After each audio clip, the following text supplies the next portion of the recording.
In this episode, I head to Iceland to live out of a 4x4 camper van for 2 weeks.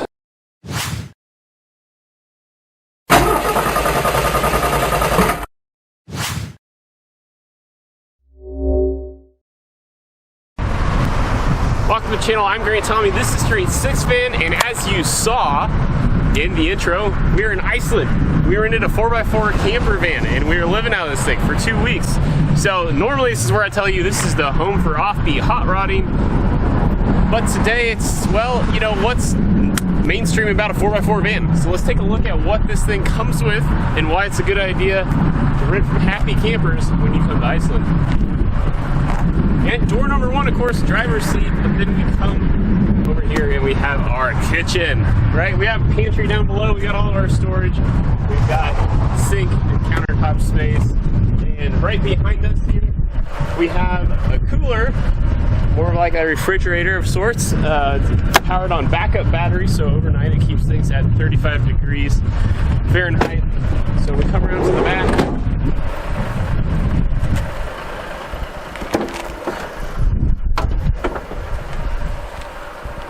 And underneath we've got storage for our nasty hiking boots. We've got our table and camping chairs.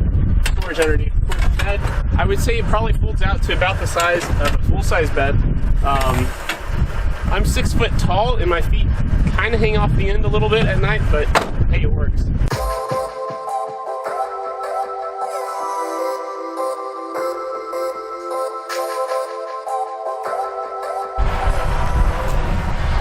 Then around this side, of course, we've got our main gateway into the house, if you will. We've got our clothesline up, drying everything off, of course, between the geothermal pools, the ocean views, and the overall just daily mist here in Iceland. Plenty of stuff to get wet, plenty of stuff to dry off.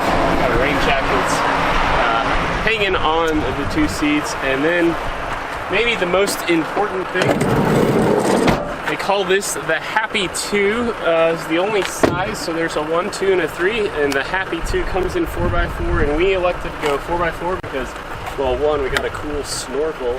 Who doesn't love a snorkel on a van?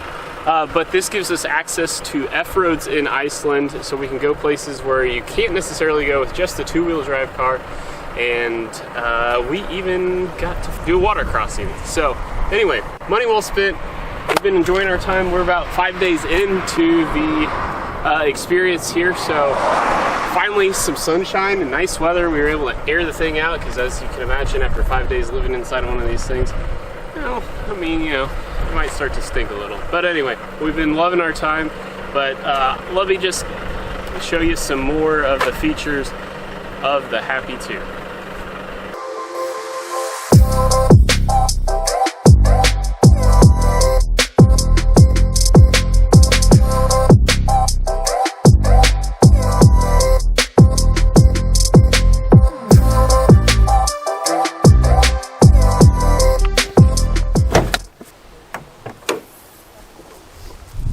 Well, it's another day, so let's talk about the power plant now. According to the owner's manual, it is a 2-liter TDI.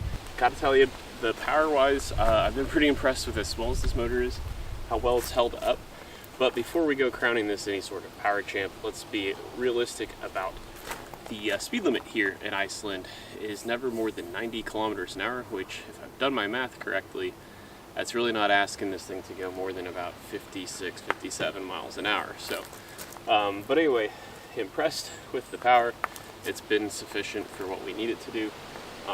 Haven't been too many intense mountain climbs of any sorts, but gotta say, pretty impressed with what it is for 2 liters.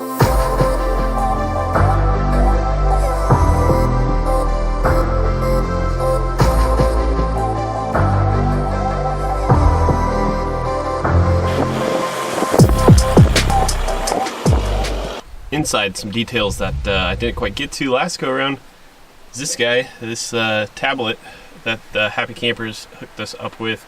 It actually has, it's like one of those tablets that you get a data package for. So it has Wi-Fi. We can tether off of this and use this as a hotspot. So it's been great to have Wi-Fi everywhere we go. It is our GPS. The maps aren't the best. It is Oddly enough, it's called the Caren, C-A-R-E-N. You know, like your Alexa, like your Siri, that's the name that this tablet's given. GPS isn't the best, it's not the most updated.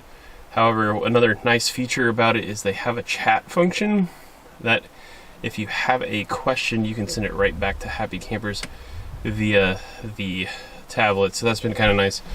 We have been experiencing this warning message ever since we started. It was really day 2, I think, is when we first had it, and so we had asked the outfit what they wanted to do, and they told us don't worry about it, it's probably just a faulty sensor. Inside at night to keep us warm, you know, as evenings get to 45 degrees Fahrenheit, is this Webasto heater. So here's our dial here, and underneath the bed is an auxiliary heater running off the second battery, much like the refrigerator is.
Okay, so in conclusion, well, first let's crack open one of the last things we purchased before we left the airport in Iceland in the duty-free zone.